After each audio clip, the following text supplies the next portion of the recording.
Welcome back, everybody. This is Nick with Hospitality Bio Cleaners, and here with Tom James, sharing with you what the new clean is.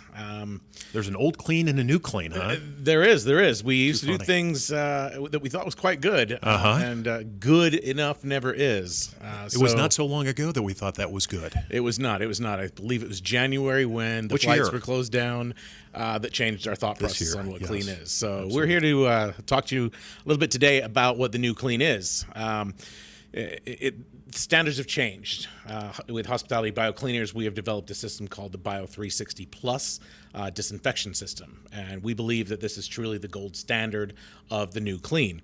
So, Tom, if you'd like to share with with our guests a little bit as to what the processes that we use with our Bio 360 Plus. Sure, absolutely. I think that best place to start is from the beginning. You kind of mentioned an old clean and a new clean. I think that, again, with our hospitality background, restaurants, hotels, things of that nature, I think there was a sense of clean. It was surface clean. It was debris-free. It was organization. I think that's really where we focused a lot of our attention. There's more science to that, but I think that was kind of top level.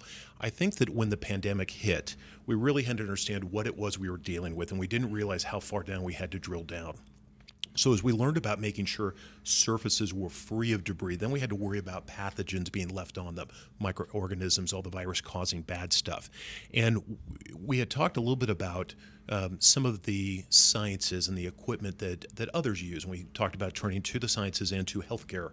Yeah. And some of the things we learned, we have since incorporated. You mentioned the Bio 360 Plus, our 4-step process. Some of the things that we use on those, we refer to them as mechanical environmental disinfecting. I think that sounds like too big of a word. Too big of a word. We should probably break that down a little bit. So, one of the first things that we do from that science base is we've got to figure out what the surface has on it, right? So, our audience may or may not be familiar with a luminometer. So, again, an luminometer basically tests a 3x3 area, 3-inch by 3-inch area. A lot of big words. A lot of big words. And so, it's basically looking for the number of microorganisms that are on that test sample.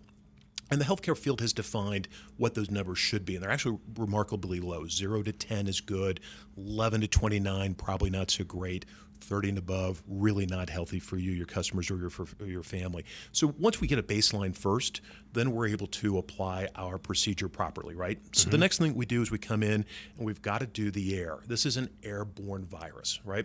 So we've got to use a air scrubber. As a matter of fact, I think we've got one to your left. So utilizing HEPA filtration as well as UVC light, which is proven to take care of these microorganisms. The other step that we use is UVC light. We've got one again to my right, to your left.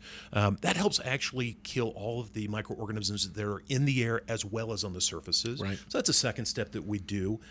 One of the other things that we have just kind of above your left-hand shoulder, we've got those backpacks or the electrostatic sprayers. That's another key term that everyone's been using nowadays. Electrostatic is a fancy way of saying that we're charging the solution. Solution goes out in the atmosphere. The solution finds something to bond to, not just fall, but literally bond to something. And that solution being similarly charged will actually continue to find a host, a free space on something like this table or this shelving unit, and it will coat itself 6 inches from where it first landed. Pretty remarkable. So it'll go all the way around any target that it's sprayed towards. Back to our Bio 360 Plus, the name, it will literally encompass or envelope, if you will. Right.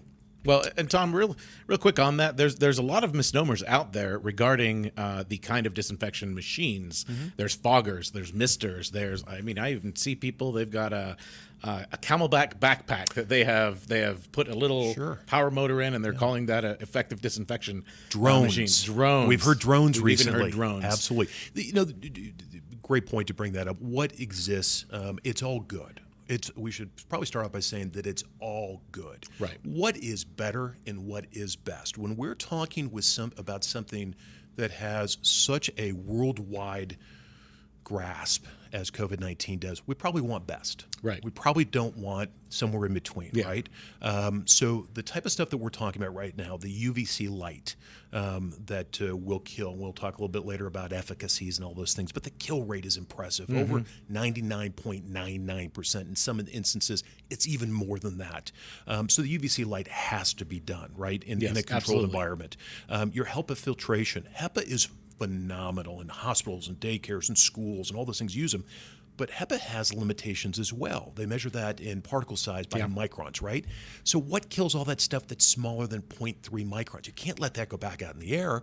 The UVC light incorporated into that HEPA filtration is necessary. That really adds the extra step to that singular machine. Agreed. Causing it to be multifaceted in its efficacy towards infection prevention. Yep. And again, to your point, we're not trying to kill most of it. We're trying to kill all of it. Right? This is just way too serious for us to take lightly. How many pathogens are acceptable? I think we know the answer. We know the answer, and I think everybody in America knows the answer. Right now, we've gone from 100 miles an hour to literally it should be nothing. And how do we get there? And how do we get there quickly? Right? And how do we sustain that? The last part that we've talked about is utilizing that electrostatic, making sure that we can get to all those high-touch surfaces. Right? Anything that the air filtration may miss, anything that the UVC light may miss, that electrostatic literally gets to everything else. And in using that system, we have felt extremely confident. As a matter of fact, so confident that we took our system to Arizona State University. You were part of that pilot program. We ended up working with the Department of Microbiology and later found out that the system really does work, and we have proven results. That was really cool to get that white paper from the doctor and just really validating that all of the education and the research that we had done was actually right along the lines of what is recommended by the CDC, by the EPA, and the FDA. So part of the mantra that you came up with is proof, not promises, proof, right? not promises. And that's it right then and there. So it's a lot of good stuff, and I know we'll talk more about that in future videos. Absolutely.